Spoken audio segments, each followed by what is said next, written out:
Hello friends, तर स्वागत आहे तुमचं आपलं या यूट्यूब चॅनलवरती. मित्रांनो, चॅनलवर नवीन असाल तर चॅनलला सबस्क्राईब नक्की करा.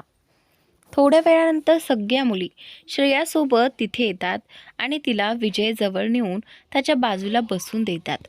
विजय कित्येक वेळ तिला एकटक बघत होता, त्यामुळे श्रेया त्याला हलकेच चुटकी काढते आणि तिच्या त्या कृतीने विजय दचकलाच आणि ते पाहून सगळे हसू लागले. श्रेया ही हलकेच हसली. थोड्या वेळाने हळदीची रस्म सुरू होते. सर्वात आधी राधिकाजी पुढे येऊन दोघांच्या गालावर एकामागून एक हळदी लावतात. विजय थोडा भावूक होतो. त्याच्याकडे पाहून राधिकाजी त्याच्या गालावर हात ठेवत म्हणतात, मी सुद्धा तुझीच आई आहे ना. विजय त्यांच्या हातावर स्वतःचा हात ठेवत हळूच म्हणतो, आई गेल्यापासून मी तुम्हालाच माझी आई मानलं आहे. दोघे हसतात. त्यांना पाहून श्रेयाही प्रेमाने हसत त्यांच्याकडे पाहत असते. तेव्हा राधिकाजी श्रेयाला म्हणतात, बाळा, तू ही मला आई म्हणू शकतेस. तू माझ्या दुसऱ्या मुलाची पत्नी म्हणजे माझी लहान सून आहेस. विजय लगेच म्हणतो, मॉम, काळजी करू नका. तुमची मोठी सूनही लवकरच तुमची ऑफिशियल मोठी सून होणार आहे. त्याच्या बोलण्यावर राधिकाजींचे लक्ष जवळ उभ्या असलेल्या अनुषाकडे जाते आणि अनुषा लाजल्यासारखी इकडे तिकडे पाहू लागते. राधिकाजी अनुषाचा हात पकडतात व तिला पुढे घेत म्हणतात, चला आता तुम्ही दोघे दुल्हा दुल्हनला हळदी लावा.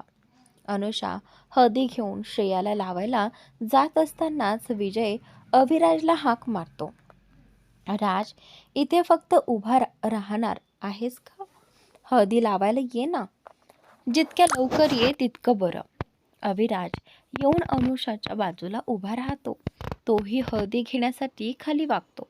त्याचवेळी अनुषाही वागते आणि दोघांचा हात एकमेकांवर येतो. दोघे एकमेकांकडे पाहत थोडेसे थबकतात. ऋषभ, ज्याच्या गळ्यात कॅमेरा लटकलेला असतो, तो हे सगळं टिपतो. त्याच क्षणी तिथे उपस्थित रिपोर्टर्सही फोटो काढतात. अनुषा आणि अविराज अजूनही एकमेकांकडे पाहत असतात. तेव्हा विजय खोकला साफ करत म्हणतो, ओ माझ्या लैला मजनूंनो, इथे अनेकांच्या नजरा तुमच्यावर आहेत. खोलीत जाऊन करा हे सगळं. दोघे भानावर येतात आणि दुल्हा दुल्हनला हळदी लावून आपल्या जागेवर जाऊन उभे राहतात. यानंतर एकामागून एक सगळे हळदी लावतात. सानिया विजयजवळ येते आणि त्याला पूर्णपणे सूर्यफूल बनवून टाकते. ते पाहून श्रेया आवरू शकत नाही आणि मोठ्याने हसू लागते. विजय हळदी हातात घेऊन श्रेयाच्या पूर्ण चेहऱ्यावर लावतो आणि म्हणतो, नाऊ वी आर इक्वल जान. आता हस, जितकं हसायचं आहे तितकं हस. आता सगळेच हसू लागतात. हळदीनंतर सर्वजण एकमेकांना हळदी लावायला लागतात. सानिया अनुषाकडे हळदी घेऊन जाते. तेव्हा अनुषा म्हणते, जर कुणी मला न छेडता हळदी लावली तरच दुसऱ्याला मला हळदी लावू देईन. तेवढ्यात कुणीतरी म्हणतो, चॅलेंज ॲक्सेप्टेड. सगळे आवाजाच्या दिशेने पाहतात तर तो रंश होता. अनुषा त्याच्याकडे जाऊन चिडवत विचारते, विचार करून बोल, जमलं नाही तर? जरी रंशने जोरात बोलून टाकलं असलं तरी त्यालाही माहिती नसतं की ते करण्याचं कसं. तरीही तो स्टाईलमध्ये म्हणतो, आणि जमलं तर? अनुषा हसत म्हणते, पकडून दाखव आधी. आणि ती पॅलेसच्या आत पळत जाते. तिच्या मागे सानिया गँग आणि रंश सगळे धावत सुटतात. थोड्या वेळानंतर अनुषा वरच्या एका खोलीत येऊन लपते. रूमला जोडलेला एक पूल दिसतो. पूल साईड अतिशय सुंदर सजलेला असतो. सगळीकडे लाइटिंग, पाण्यावर रंगीबेरंगी गुलाबाच्या पाकळ्या आणि काही छोटी दीपमाळी. अनुषा एक्वाफोबिक असली तरी हा नजारा पाहून तिला पाण्यात उतरावंसं वाटतं. ते शक्य नसल्याने ती पाय पाण्यात टाकून पूलजवळ बसते. पाण्यात हात घालते आणि खेळू लागते. तिच्या मनात येत असतं, बाहेर सगळे तिला शोधत असतील आणि ती इथे किती छान वेळ घालवत आहे. ती विचारात हरवून बराच वेळ बसलेली असते. तेवढ्यात मागून कुणीतरी आवाज देतो. ती वळून पाहते. अविराज उभा असतो. उठतच ती म्हणते, पाहिलंस ना अवी, सगळे मला बाहेर शोधत असतील आणि मी इथे मज्जेत बसले आहे आणि आता तर कुणीही चॅलेंज पूर्ण करू शकणार नाही. अविराजच्या चेहऱ्यावर हलकी रहस्यमय स्मित असते.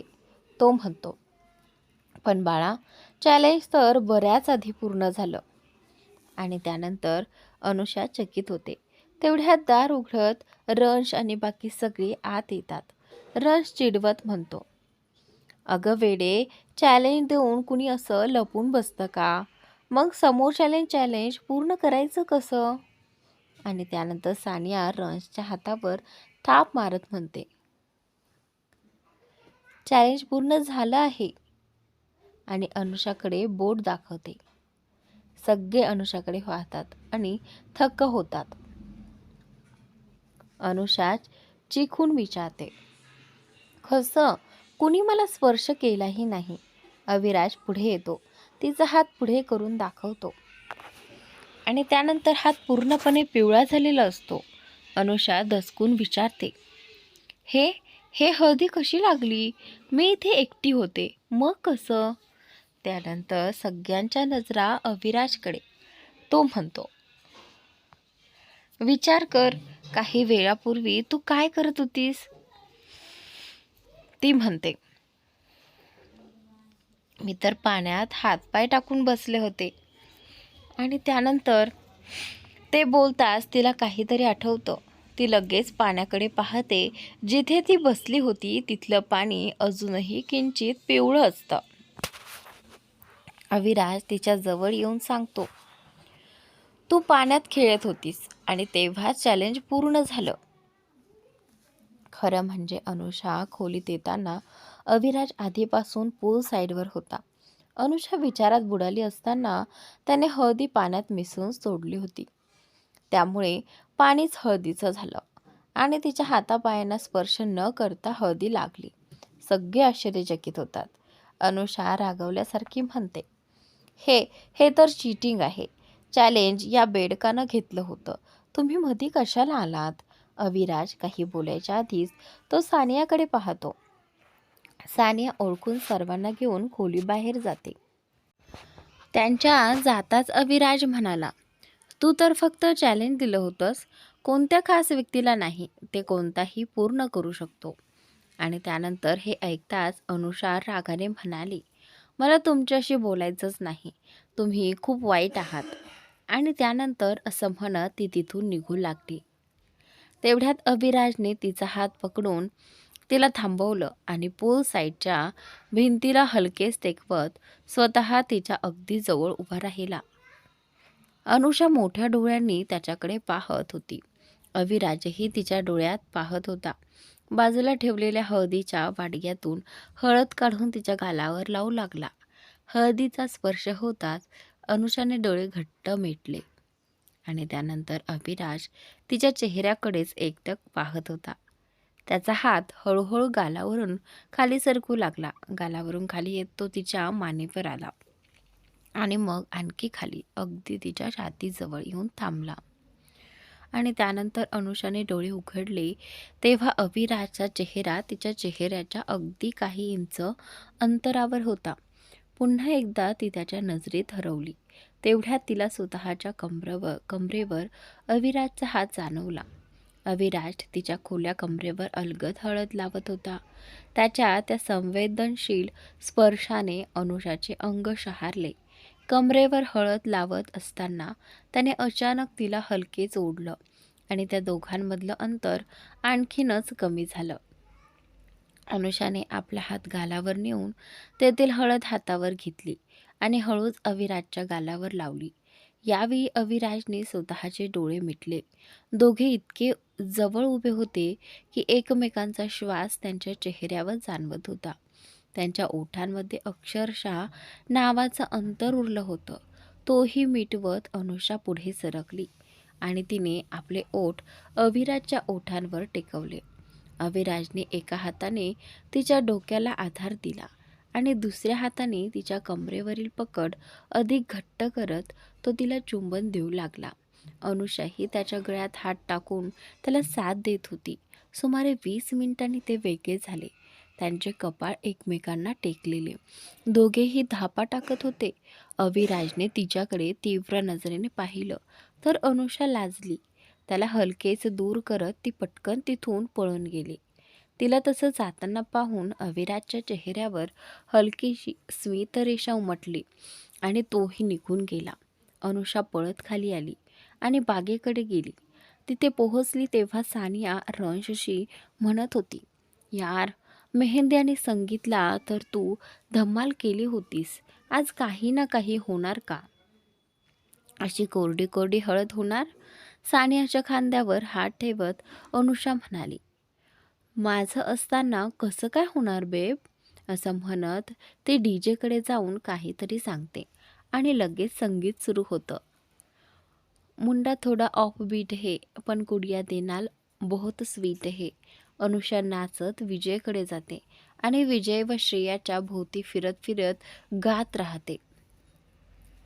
मुंडा तो घोडा ऑफ ऑफ बीट है पर कुडिया देनाल बहुत स्वीट है. नंतर ती सानिया आणि बाकी मुलींना ओढून नाचायला सामील करते. सर्वजण एकत्र नाचू लागतात. राधिकाजीही मध्ये मध्ये येऊन विजयसोबत नाचायला लागतात. लालू बडे करार, घर चरके चौबर करमला स्वीटू आजा मारे. त्यांना असं नाचताना पाहून सगळेच थक्क झाले आहेत. सानिया पुढे येत गाते, मुंडे टॅलेंटेड मेरी ले गई ओ सेंटी. अनुषा अविराजकडे पाहत गाते, तेरे लिए मैं सेंट हो इस बात की गॅरंटी. रंश मागून येतो, पर कूल कूल करने में कूल तू बड़ी तेज कर रही है. विजय आणि श्रेया तुझसे जाना इस बारी है. सर्वजण मिळून गाणं गात असतात. आज हिल डुल के ले सारे नजारे नच रे सारे. हळदीचा कार्यक्रम हसत खेळत आनंदात संपतो. संध्याकाळ, सिंघाल मेन्शन. आज संपूर्ण घर एखाद्या नववधूसारखं उजळून निघालं होतं आणि त्याचनंतर लखलखती रोशनी, फुलांचा साज आणि घराच्या मध्यभागी सुंदर असा मंडप. लाल आणि ऑफ व्हाईट थीम, अर्थात अनुषाचं प्लॅनिंग. श्रेयाचं रूम. अनुषा आणि बाकी मुली श्रेयाला तयार करत होत्या. लाल रंगाचं लग्नाचे जोडे, काचकळ्या, किलेरी, डायमंड दागिने आणि bold glam bridal makeup. Shreya अक्षरशः परीसारखी दिसत होती. सगळे तिचं कौतुक करत होते. विजयचे नाव घेऊन तिला चिडवत होते. सर्वांना वाटलं ती लाजत होती, पण तिच्या चेहऱ्याचं मौन फक्त अनुषाला समजत होतं. अनुषाने सर्व मुलींना बाहेर पाठवत म्हटलं, चला, पुरे झालं. रात्री मुहूर्त आहे म्हणून इथेच छावणी टाकायची का? चला, सगळ्या रेडी व्हा. सगळ्या मुलींना बाहेर काढल्यानंतर ती श्रेयाच्या जवळ आली. हळूवार तिच्या खांद्यावर हात ठेवत अनुषा म्हणाली, हवं असल्यास मला आपल्या मोठ्या बहिणीसारखं समजून मनातलं माझ्याशी शेअर कर. मी इथेच आहे. श्रेया आरशात स्वतःकडे पाहत ओठांवर एक व्यंगात्मक हसू आणत म्हणाली, किस्मत ही किती विचित्र गोष्ट आहे ना. या एका दिवसासाठी मुली किती स्वप्न बघतात. माझी देखील स्वप्न होती, पण बघ, ज्याच्यासोबत स्वप्न बघितली तो कुठे आणि ती कोणासोबत पूर्ण होत आहेत ते बघ.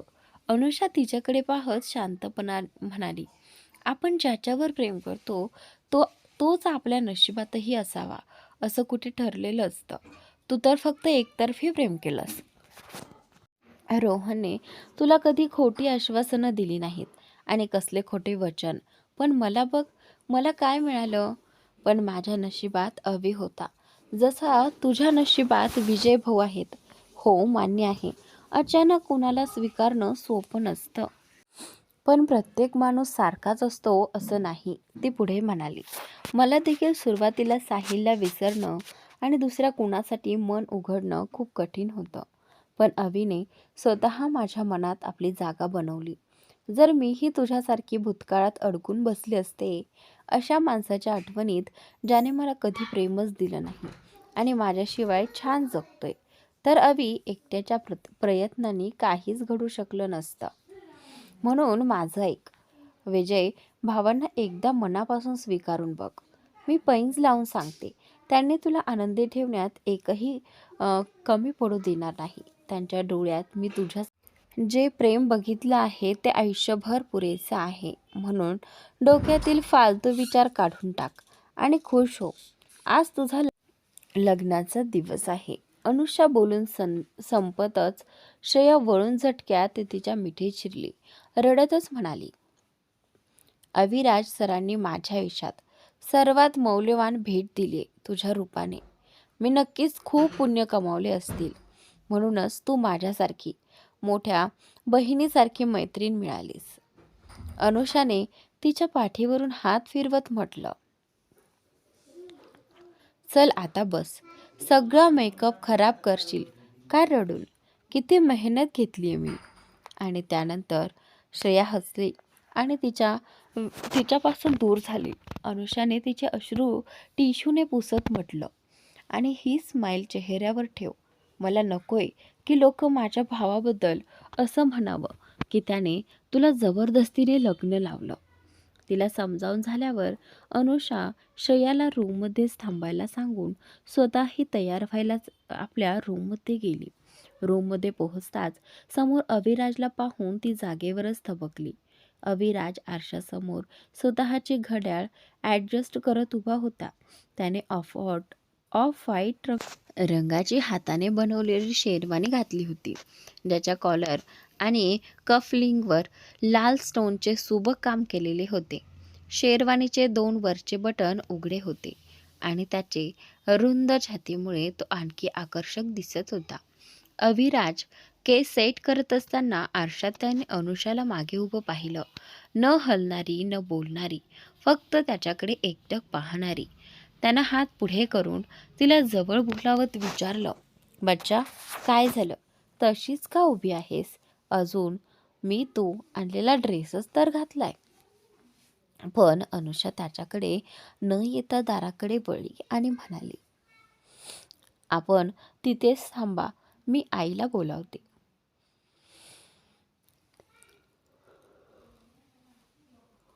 हे ऐकताच अविराज चकित झाला. तिला खरंच बाहेर जाताना बघून तो लगेच तिच्यापाशी आला आणि तिला थांबवत विचारलं, कुठे चाललीस आणि आईला कशासाठी? अचानक ओढल्याने अनुषा त्याच्या छातीवर आपटली. ती त्याला पुन्हा आरशासमोर घेऊन जात म्हणाली, जरा स्वतःकडे बघा. म्हणूनच मी आईला बोलवायला जात होते. अविराजला कळेना. त्याने दीर्घ श्वास घेत विचारलं, साफ सांगशील का? म्हणजे मुद्दा काय आहे? आणि त्यानंतर अनुषाने त्याच्या मानाभोवती हात घालत हळूच म्हणाली, आपण स्वतःला पाहिलंत? किती हॉट आणि हँडसम दिसताय माहितीये? लग्नात इतके लोक असणार आहेत, कुणाची नजरेत भरणार नाहीत काय? म्हणूनच मी आईला बोलवणार होते की त्या तुमची नजर उतरवतील. इतक्या तिला काहीतरी सुचलं. ती काजळ घेऊन आली. त्याच्या कानामागे एक छोटा डाग लावत म्हणाली, हं आता ठीक. अविराज असहाय्य चेहऱ्याने म्हणाला, बच्चा हे काय करते तू? अनुषाने मुलासारखा चेहरा करत म्हणाली, लग्नात किती मुली असतील, तुम्ही असे हँडसम दिसलात की त्यांचे लाड नाही सुटणार.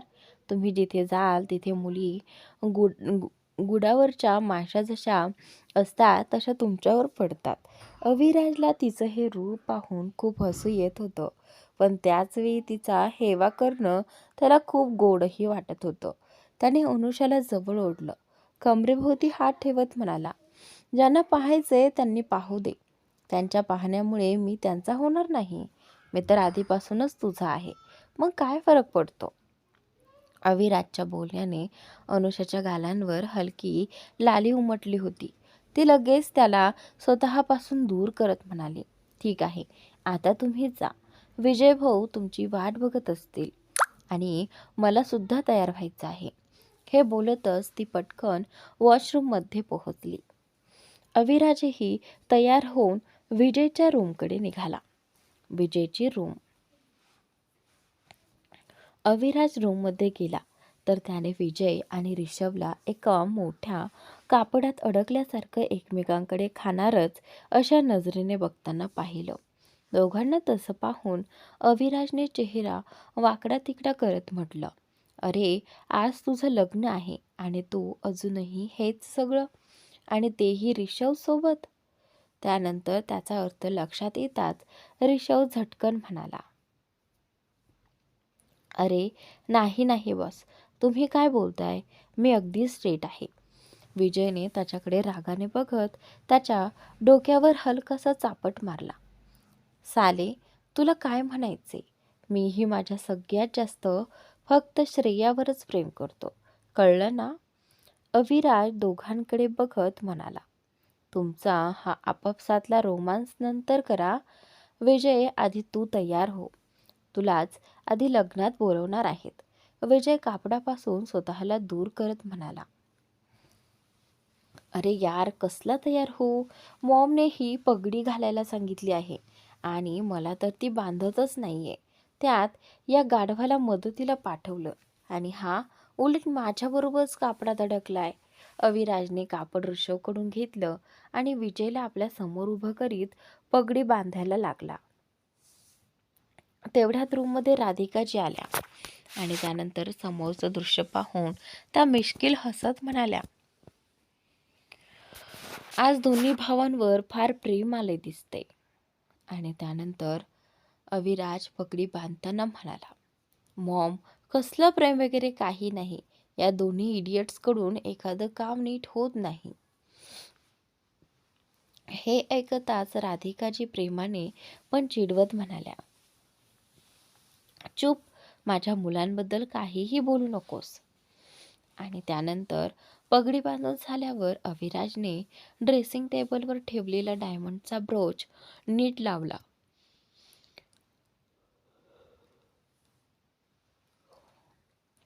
आणि म्हणाला, चल झालं तुझं काम.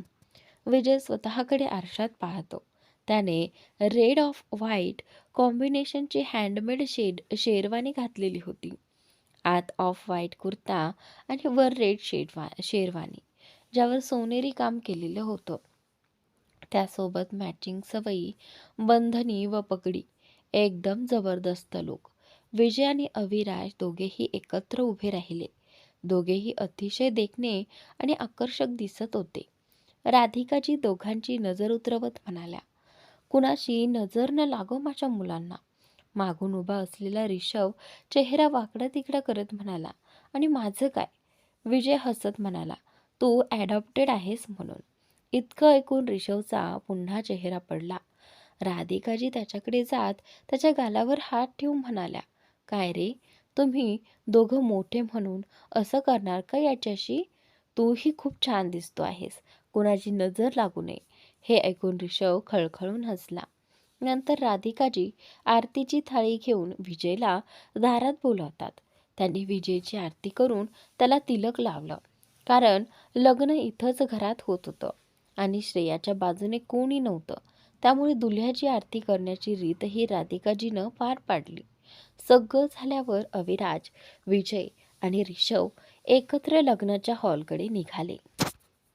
मंडपाकडे तयारी सुरू होती. अविराज आणि ऋषभ विजयला घेऊन बाहेर आले तसे तिघेही आपल्या आपल्या बिझनेस पार्टनरशी बोलण्यात व्यस्त झाले. सर्व पाहुणे आता येऊन पोहोचले होते. मीडिया संपूर्ण लग्न सोहळा कव्हर करत होती.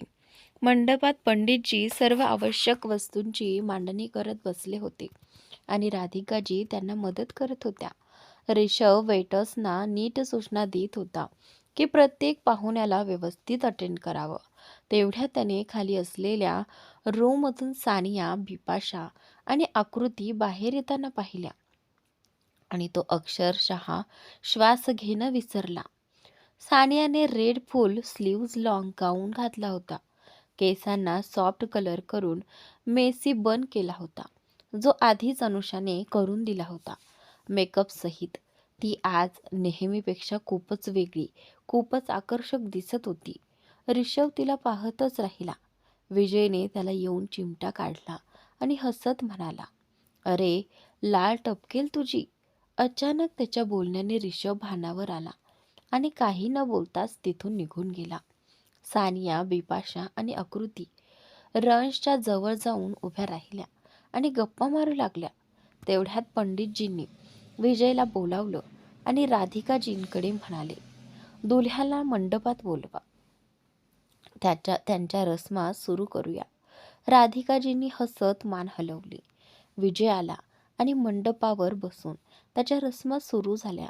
यानंतर राधिकाजी इकडे तिकडे पाहत अनुषाला शोधू लागल्या, कारण आता थोड्याच वेळात पंडितजी दुल्हनला बोलवायला सांगणार होते. त्यांना अनुषा कुठेच दिसेना, म्हणून त्या अविराज जवळ आल्या. बेटा, अनु कुठे आहे?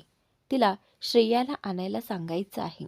अविराज काही बोलणार तेवढ्यात त्याची नजर जिन्याकडे गेली आणि त्याची धडधडच थांबली. दोन्ही बाजूंनी फुलांनी सजवलेल्या जिन्यावरून अनुषा खाली उतरून येत होती. तिने डार्क रोज पिंक कलरची नेट साडी नेसली होती, जिच्यावर पूर्ण रेड स्टोन वर्क होतं, अगदी अविराजच्या शेरवानीसारखंच. केस साईड पार्ट करून सॉफ्ट कर्ल केले होते. एका बाजूला मोठा फ्लॉवर ब्रोच आणि जिप्सी फ्लायर लावलेले. उजव्या हातात भरपूर चुड्या आणि दुसऱ्या हातात diamond bracelet, smoky eye makeup, dark red lipstick, छोटी पण नाजूक बिंदी, मोठे डायमंड इयररिंग आणि गळ्यात अविराजने दिलेला ए पेंडंट. ती अक्षरशः आज अप्रतिम दिसत होती. मीडिया देखील तिच्या लुकचे क्लिप्स घेत होती. त्याचवेळी रंशसुद्धा तिच्यासोबत उभा असल्याने लोकांना त्यांच्या कपड्यांचा कलर कोड पाहून ते एक कपल असल्यासारखं वाटत होतं. खरं तर खरा कपल ड्रेस अनुषा आणि अविराजचा होता, पण या गोंधळात कोणाचं लक्ष त्याकडे गेलंच नाही. अनुषा खाली आली तसे राधिकाजींनी तिच्या कानामागे काजळ लावून म्हणाल्या, किती सुंदर दिसते आहे माझी मुलगी, कोणाची नजर ना लागो. अनुषा फक्त हलकसं हसली. तेवढ्यात पंडितजींना काही वस्तू हव्या होत्या, म्हणून अनुषा तिथे गेली. अविराज अजूनही तिला पाहतच होता. मागून अनुषाला पाहताच तो पुन्हा थबकला. अनुषाने डीप बॅक स्लीव्हलेस ब्लाऊज घातला होता. केस एका खांद्यावर लोंबकळत होते. नेट साडीमुळे तिच्या शरीराची प्रत्येक वळण आणखी उठून दिसत होती. अविराज तिला अशा नजरेने पाहत असल्याचं राधिकाजींच्या नजरेत आलं. त्यांनी कोपर मारत चिडवलं, अरे तोंड बंद कर, माशी जाईल आत, आणि माझ्या मुलीला तुझीच नजर लागू नये. अविराज भानावर आला. ही मुलगी आज मला मुद्दाम चिडते का? सकाळपासून हेच चाललंय. तो स्वतःशीच पुटपुटला. नाही, मला स्वतःला कंट्रोल करायला हवं. मग तो ड्रिंक काउंटरवर गेला आणि वाईनचा एक ग्लास एकदम बॉटम अप केला. इतक्यात अनुषा पंडितजींची वस्तू असलेली थाळी घेऊन मंडपात गेली. विजयने तिला पाहतच बोलून दाखवलं, अगं, आज माझी बहीण तर कहरच करत आहे. जपून राहा, नाहीतर राज तुझ्यावरून कुणाला तरी मारेलच. त्यांचं बोलणं ऐकून अनुषा हसली. आता पंडितजींनी दुल्हनला आणायला सांगितलं. अनुषा बाकी मुलींना घेऊन श्रेयाला बोलवायला निघाली. श्रेयाची रूम. श्रेया तिच्या फोनमध्ये आईचा फोटो बघत केस ठीक करत म्हणत होती, आई, आज तुमच्या मुलीच्या आयुष्याचा सर्वात महत्त्वाचा दिवस आहे. काश तुम्ही माझ्यासोबत असतात. मी काय करते ते बरोबर की चूक माहीत नाही, पण विजयजी माझ्याशी असं वागतात तसं वागणं क्वचितच कोणाला मिळतं. ते माझ्यावर जितकं प्रेम करतात तितकीच इज्जत देखील देतात. मला आशीर्वाद द्या आई, मी त्यांना स्वीकारून त्यांच्यासोबत चांगलं आयुष्य जगू शकू. तेवढ्यात अनुषा आत आली. अगं, आंटी नेहमी तुझ्या सोबत आहेत. आता जास्त सेंटिमेंटल होऊ नकोस, खाली बोलावतायत. श्रेयाने पटकन अश्रू पुसले. अनुषाने तिचा पल्लू ठीक केला आणि सगळ्यांसोबत तिला खाली घेऊन आली. जशा त्या जिनावरून खाली येत होत्या तसं सगळ्यांचं लक्ष श्रेयाकडे गेलं. विजय तर अक्षरशः तिच्यावरून नजर हटवत नव्हता. आणि आज श्रेया देखील त्याच्या नजरेत हरवून गेली होती. अनुषाने श्रेयाला विजयच्या शेजारी बसवून दिलं. दोघेही एकटक एकमेकांकडे पाहत बसले होते. फोटोग्राफरनेही त्या सुंदर क्षणांचे फोटो पटकन क्लिक केले. अनुषा गळा साफ करत म्हणाली, हं, एकमेकांकडे पाहण्यासाठी आजची संपूर्ण रात्र आहे. आता रस्मा करू देणार का? अरे, ते नंतर कंप्लीट कर. आयुष्यभर वेळ आहे. आता लग्नावर लक्ष दे ना. त्याच्या बोलण्याने विजय आणि श्रेया भानावर आले आणि इकडे तिकडे पाहू लागले. तिथं उपस्थित सगळेच हसू लागले. पंडितजींनी मंत्रोच्चार सुरू केला आणि त्याबरोबरच लग्नाची विधीही सुरू झाली. 7 फेऱ्यांसाठी दोघे उभे राहिले तेव्हा सर्वांच्या हातात त्यांच्यावर उधळण्यासाठी फुले दिली गेली. अनुषा सगळ्यांच्या नजरेतून वाचत सरकत सरकत अविराजच्या शेजारी येऊन उभी राहिली. अविराजने तिला पाहताच तिच्या कमरेवर हात ठेवत तिला स्वतःकडे अजून जवळ ओढलं आणि दोघांनी एकत्रितपणे फुले उधळायला सुरुवात केली. फेरी संपले. विजयने श्रेयाला मंगळसूत्र घातले आणि तिच्या कपाळावर कुंकू भरलं. अनुषा हे सगळं लक्षपूर्वक पाहत होती आणि अविराज मात्र अनुषाकडेच पाहत होता. त्याने हळू आवाजात विचारलं, इतकं मन लावून काय बघतेस? अनुषाने नजरेने सुद्धा न वळवता उत्तर दिलं, दोघांना बघते आहे. आज त्यांच्या प्रेमाला नवं नाव मिळालं आणि त्यांच्या एकत्र आयुष्याची सुरुवात झाली. अविराज म्हणाला, मग? अनुषा थोडी स्वप्नाळू झाली होती. माझ्याही आयुष्यात असा दिवस येईल ना, मीही कोणाची तरी दुल्हन बनेन, माझंही लग्न होईल. हे ऐकताच अविराजचा चेहरा ताठर झाला. अनुषाचा कोणाशी तरी लग्नाचा विचारसुद्धा त्याचे मन जाळत होता. त्याचे हात नकळत मुठीमध्ये आवळले गेले. तेवढ्यात रंश अनुषाच्या जवळ येत म्हणाला, चला कम, सगळे फोटो काढतायत, लवकर चल. तो तिचा हात पकडून स्टेजकडे घेऊन गेला, जिथे विजय आणि श्रेया उभे होते आणि सगळे त्यांच्यासोबत फोटो काढत होते. रंश अनुषाला तिथे घेऊन जाऊन फोटो काढू लागला आणि त्यानंतर अविराजला का कोण जाणे, पण हे सगळं आज फारच खटकत होतं. रंश जेव्हा अनुषाला घेऊन गेला तेव्हा त्याला असं वाटलं जणू कुणीतरी त्याच्या श्वासांवरच दावा करत होत आहे. तो पुन्हा ड्रिंक काउंटरकडे गेला आणि ग्लास भरू लागला. स्वतःशी चिडत तो पुटपुटला, हे माझ्याकडे काय होतंय? असं का वाटतंय मी जळतोय का? मी अनुषावर? त्यानंतर तोच विचार अर्धवट सोडून त्याने एक घोट संपवला आणि पुन्हा अनुषा आणि रंशला हसत खेळत फोटो काढताना पाहू लागला. विजयची नजर अचानक अविराजवर गेली आणि त्याने हे सगळं ओळखलं.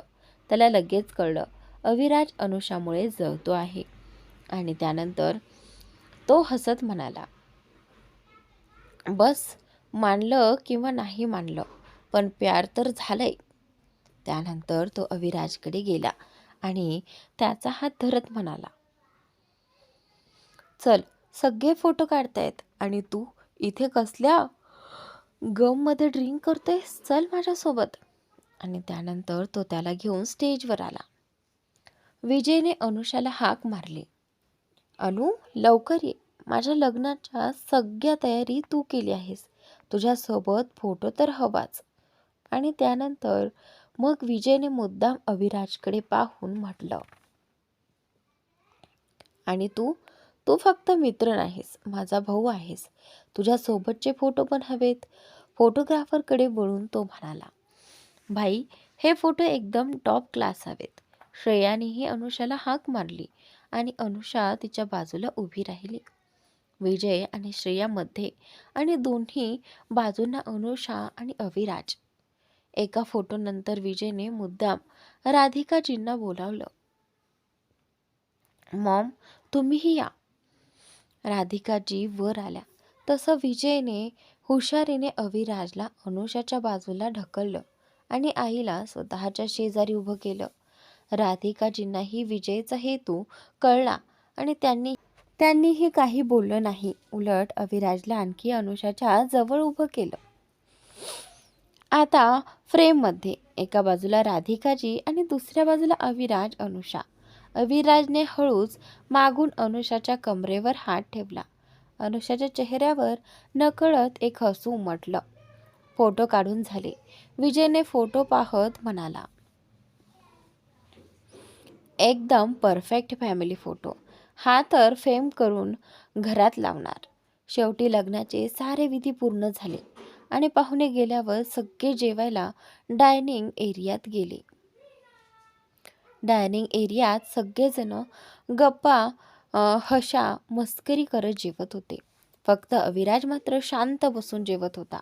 याचं कारण आज अनुषा राधिकाजींच्या शेजारी बसून खात होती. जेव्हा ती नेहमी अविराज सोबतच बसायची आणि त्यात रंशही त्यांच्या बरोबर होता, त्यामुळे अविराज काही बोलू शकत नव्हता. अचानक अनुषाच्या घशात घास अडकला आणि ती खोकू लागली. अविराज उठून पाणी देण्यासाठी पुढे सरसावला, पण त्याने पाहिलं तिच्या शेजारी बसलेला रंश आधीच तिला पाणी देत होता आणि तिची पाठ अलगद थोपटत होता. अविराजने मुठी घट्ट आवळल्या आणि कडक आवाजात म्हणाला, म्हणूनच खाताना जास्त बोलू नये. एवढं बोलून अविराज तिथून उठून निघून गेला. एकदम शांत झालेल्या टेबलवर सर्वजण फक्त त्याच्याकडे मोठ्या डोळ्यांनी पाहत होते. अचानक एवढा भडकला कशावरून हे कोणालाच कळेना, पण तिथे बसलेल्या विजयला मात्र सगळं कळालं होतं. त्याने मनातच म्हटलं, चला आता थोडं आग पेटवायला जाऊया. विजय उठत म्हणाला, तुम्ही सगळे खा, माझं झालंय, मी जरा त्याला पाहून येतो. आणि तोही तिथून निघून गेला. वरच्या मजल्यावर विजयचा पर्सनल बार, विजयचा छोटा मिनी बार त्याच्या स्टडी रूमला जोडलेला होता. तो आत आला तेव्हा अविराज बार काउंटरजवळ बसून विस्की पीत होता. विजयने त्याच्याकडे पाहून एक खड्ड्याळ हास्य केलं आणि त्याच्या बाजूला बसत म्हणाला, इतकाच प्रॉब्लेम असेल तर सगळ्यांना सांगून टाक ना, तुम्हा दोघांचं काय आहे ते. अविराजने त्याच्याकडे थंड नजरेनं पाहिलं. विजयने खोटा विचार करणारा चेहरा करत पुढे म्हटलं, अरे हो, तू काय सांगणार लोकांना? कोण आहे अनुषा तुझी? आणि तुमच्या दोघांच्या नात्याचं नाव तरी काय? तू तिच्यावर प्रेम करत नाहीस, म्हणजे बॉयफ्रेंड गर्लफ्रेंडही नाही, पण तू तिचा द्वेषही करत नाहीस, तर मग काय रिलेशन आहे तुमचं? अविराजने हातातील ग्लास एकदम रिकामा केला आणि विजयकडे पाहत कठोर आवाजात म्हणाला, तुला चांगलं माहीत आहे की अनुषाबद्दल मी कोणालाही काही सांगू शकत नाही आणि त्याचं कारणही तुला माहीत आहे. आता तुझी बकवास संपली असेल तर आपल्या बायकोकडे जा. आणि त्यानंतर तो परत ग्लासमध्ये विस्की ओतू लागतो. विजय उठत हसत म्हणाला, ठीक आहे, मी तर माझ्या बायकोकडे जातोच. तू सांगशील किंवा नाही सांगशील, पण तू इथे बसून पीत राहा आणि उगाच बघता बघता अनुषाला कोणी दुसराच घेऊन जाईल तुझ्या नाकाखालून. हे बोलून तो तिथून निघून गेला. थोड्या वेळाने अविराज आणि अनुषा रूममध्ये आली तेव्हा फक्त बेड साईडचा नाईट लॅम्प चालू होता. त्याच्या मंद प्रकाशात खोली धुसर उजळली होती. बाकी सगळीकडे काळोख होता. तिला अंधाराची भीती होतीच. ती हळूहळू चालत पुढे जाऊ लागली आणि पुटपुटत म्हणत होती, अवी, अवी, तुम्ही रूममध्ये आहात ना? एवढा अंधार कशाला? अवी. तेवढ्यात कोणीतरी मागून येऊन तिला मिठी मारली. तो स्पर्श ओळखताच तिचा श्वास स्थिरावला. तिने एक खोल श्वास सोडत म्हटलं, अवी, कुठे होता? तुम्हाला माहिती आहे ना मला अंधारात किती भीती वाटते. अविराजने काहीच उत्तर दिलं नाही. उलट त्याचे हात तिच्या साडीच्या आत शिरत तिच्या कमरेवर घट्ट आवळले आणि त्याने तिच्या मानेवर ओलसर घाईघाईचे किस देण्यास सुरुवात केली. अनुषाने डोळे मिटले आणि त्याच्या हातांवर स्वतःचे हात ठेवले. ती शांतपणे त्याच्या बाहुपाशात विसावली. पण अविराजचे किस आता हलके बाईटमध्ये बदलत होते. तिला काहीतरी अयोग्य वाटत होतं, पण ती शांत राहिली. थोड्याच वेळात त्याने तिच्या ब्लाऊजच्या दोऱ्या खेचून सोडवल्या आणि तिच्या पाठीवर किस करू लागला. मग तिला स्वतःकडे वळून तिच्यावरच केसांचा वर्षाव करत बेडवर ढकललं. अनुषा घाबरली. आज त्याच्या किसमध्ये प्रेमाची ऊब नव्हती, फक्त बेचैनी, चिडचिड होती आणि तीव्र विस्कीचा वास होता. तिचं मन अस्वस्थ झालं. अचानक अविराज उठला आणि त्यानंतर आपल्या शेरवानीची बटणं चिडचिडेपणे तोडल्यासारखे उघडू लागला आणि पुन्हा तिच्यावर झुकला. पण तो तिला पुन्हा किस करणार तेवढ्यात अनुषाने त्याचा चेहरा दोन्ही हातांनी पकडला. "अवी, तुम्ही ठीक आहात ना? तुम्ही एवढे बेचैन का होताय?" त्यानंतर हे ऐकताच अविराजने चिडून विचारलं, "का? आता माझ्या स्पर्शानेच प्रॉब्लेम होतोय तुला?" आणि त्यानंतर इकडे त्याच्या अचानक रुखरुखीत आवाजाने अनुषा थक्क झाली. "अवी, तुम्ही शुद्धीत आहात ना? काय काय बोलताय तुम्ही? तुमच्या स्पर्शाने मला का प्रॉब्लेम होईल?" त्यानंतर अविराज तिच्या मानेत चेहरा दडवत गुरगुरला, "मग मला थांबवत का होतीस?" अनुषाने त्याचे केस कुरवाळत आणि दुसऱ्या हाताने त्याची पाठ हळूवार थोपटत म्हटलं, "मी तुम्हाला कधी थांबवलं? मीच तर नेहमी तुमच्याकडे येते." अविराज शांत झाला, पण त्याच्या शांततेत प्रेम नव्हतं, फक्त काहीतरी दडपलेलं, दुखलेलं होतं. दुसरीकडे विजय आणि श्रेया. विजय रूममध्ये आला तेव्हा श्रेया दिसत नव्हती. तो बाहेर जाणार इतक्यात वॉशरूमचं दार उघडलं आणि श्रेया बाहेर आली. तिने सिल्कची रात्रीची नाईटी घातली होती. ती विजयला पाहून म्हणाली, "आपण कुठे जाताय?" विजय तिच्याकडेच बघत राहिलेला. भानावर येत म्हणाला, "आपल्या रूममध्ये झोपायला."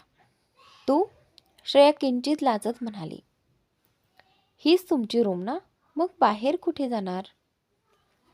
आणि त्यावेळी विजयने आश्चर्याने विचारलं, "म्हणजे तू मला इथे तुझ्यासोबत राहायला सांगतेस?" श्रेया आरसा बघत केस पुसत म्हणाली, "आता आपण नवरा बायको आहोत. एकाच रूममध्ये राहणं अगदी साहजिक आहे." विजयच्या चेहऱ्यावर नकळत एक मोठं आनंदी स्मित उमटलं. म्हणजे अनु बरोबर होती. श्रेया खरंच आपल्या नात्याला एक संधी द्यायला तयार आहे. थँक्स अनु, तूच तिला समजावलं असणार. श्रेयाने आरशातून त्याला स्वतःशीच हसताना पाहिलं आणि म्हणाली, "काय पागलांसारखं स्वतःशीच काय हसताय? जा फ्रेश होऊन या." विजय लगेच नॉर्मल झाला आणि वॉशरूमकडे गेला. तर मित्रांनो, आजचा भाग इथे संपलेला आहे. पुढील भाग नक्की पहा आणि आपल्या या यूट्यूब चॅनलला सबस्क्राईब मात्र नक्की करा.